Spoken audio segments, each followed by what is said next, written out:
Nico, ¿y cómo fue tu acercamiento hacia el texto bíblico? ¿Te acordás la primera vez que leíste la Biblia por primera vez? ¿Qué es lo que te llevó a leerla? ¿Cuáles fueron tus intenciones? Si se puede decir, o si fuiste obligado, porque hay chicos en algunos casos que fueron obligados a leer la Biblia y no otro libro. ¿Cómo fue en tu caso? ¿Cuál fue tu experiencia? Sí, mira, en mi caso yo creo que fui obligado a leer, más que leer. O sea, como que cuando niño me acuerdo que esta experiencia de mi mamá diciéndome, oye, no, tenéis que leer, tenéis que leer. O sea, como que llegaba el verano, las vacaciones, y decía, oye, bueno, voy a salir de descanso y no, había que tener su tiempo para leer. Así que, pero fíjate que sí me adherí a eso y me gustaba mucho leer novelas infantiles, qué sé yo. Una que me marcó mucho dentro de otras fueron las Crónicas de Narnia, obviamente, que tenía todo ese sello del cristianismo, obviamente. Pero cuando leí las Crónicas de Narnia no sabía que era una novela cristiana, o sea, no tenía idea en mi mente infantil, no sabía quién era C.S. Lewis. Después fui conociendo más o menos el trasfondo, pero me encantaba porque obviamente ya tenía formada una cierta imagen mental de Dios y del mundo cristiano y de todos esos símbolos que le pertenecen al cristianismo. Y resulta que dentro de esa época, mis padres me regalaron una Biblia de dibujos, ¿sí? Ilustrada, ¿cierto? Con dibujitos y bueno, era una Biblia igual gruesa, así como yo creo unas 400 o 500 páginas.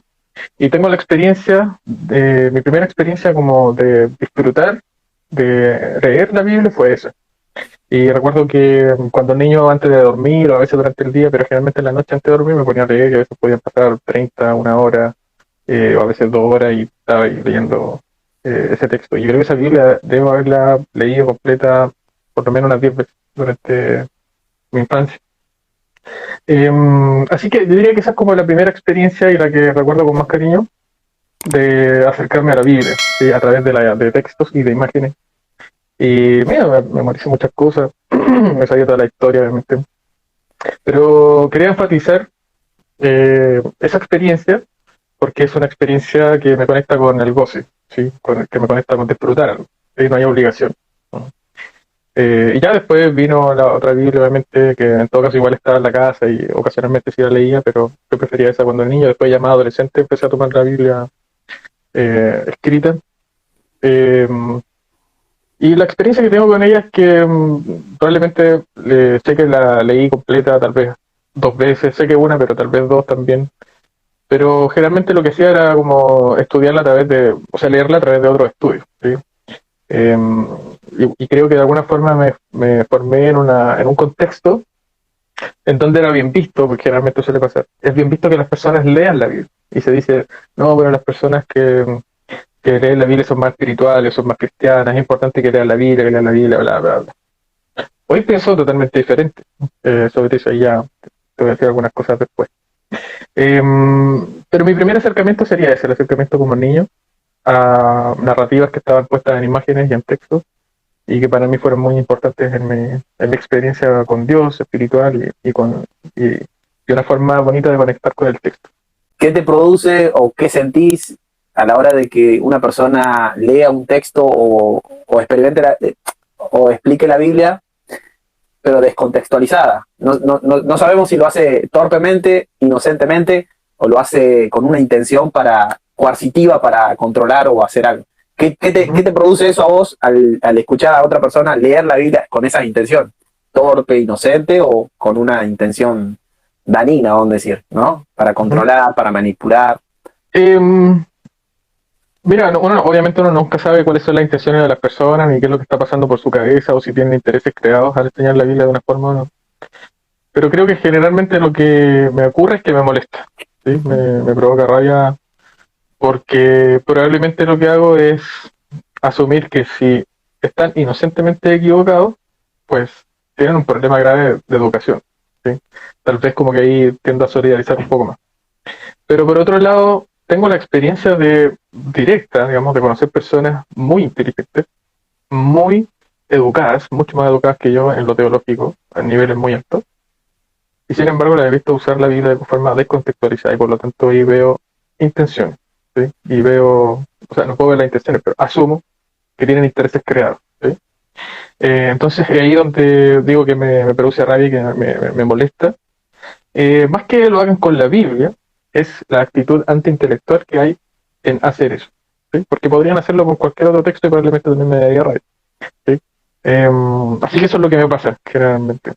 Eh, pero en mi diálogo interno a veces digo eso mismo lo que tú planteabas. De repente hay personas que no tuvieron acceso a determinada educación, se criaron dentro de un contexto religioso con muchas supersticiones y con, con educación cristiana de mala calidad, diría.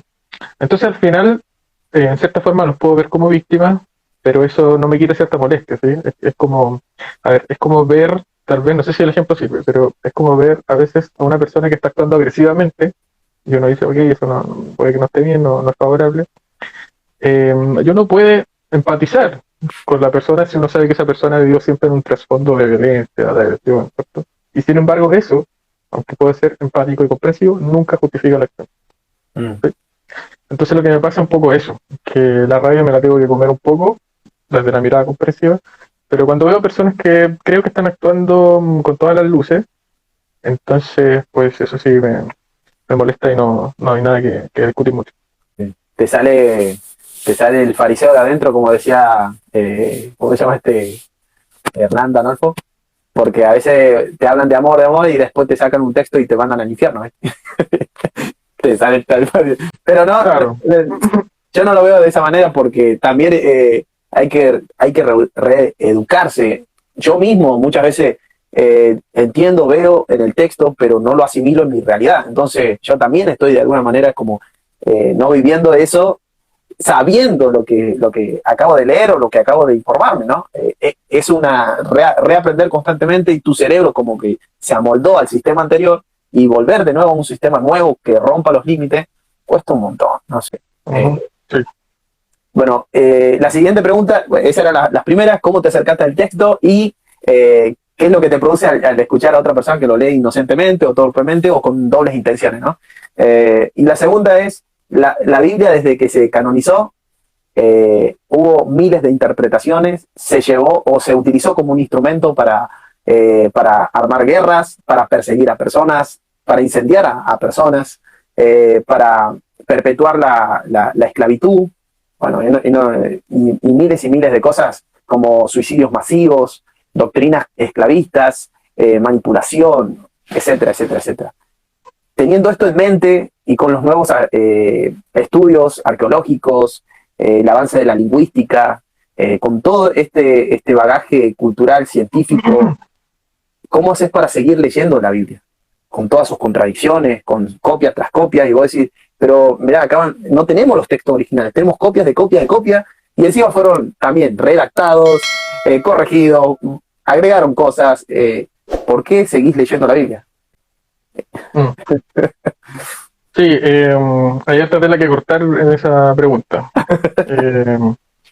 Lo primero que diría es que el primer problema, digamos, es distinguir la cuestión del contenido de la Biblia y pensar en que ese contenido fue fijado por la Escritura, ¿sí? Esto es algo que dice Paul Ricoeur, digamos, ¿sí? Él plantea y dice, bueno, la Biblia es un relato o una interpretación que se fijó por escrito, ¿sí? Y ahí hay un primer problema, porque, valga la redundancia, la Biblia está escrita, y ese ya es un problema. El contenido de la Biblia podría no estar escrito, pero se escribió.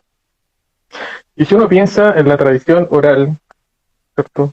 Que venía de alguna forma viva y desarrollándose antes de que existieran los primeros papiros, las primeras formas para poder escribir y llevar a texto las cosas, y que después se fueron desarrollando juntas, ¿cierto? Había cierta tradición. El problema es que cuando eso se fija en la escritura, cobra vida propia, ¿sí? Y al cobrar vida propia, pues no es que esto esté mal, ¿sí? Pero es un problema si pensamos que ese texto ha sido inspirado o ha sido revelado por Dios.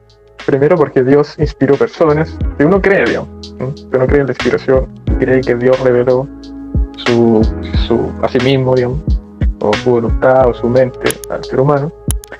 Entonces, no es que el texto en sí esté inspirado o sea la revelación de Dios, sino que eso ocurrió con personas y no con personas individuales, sino que con comunidades.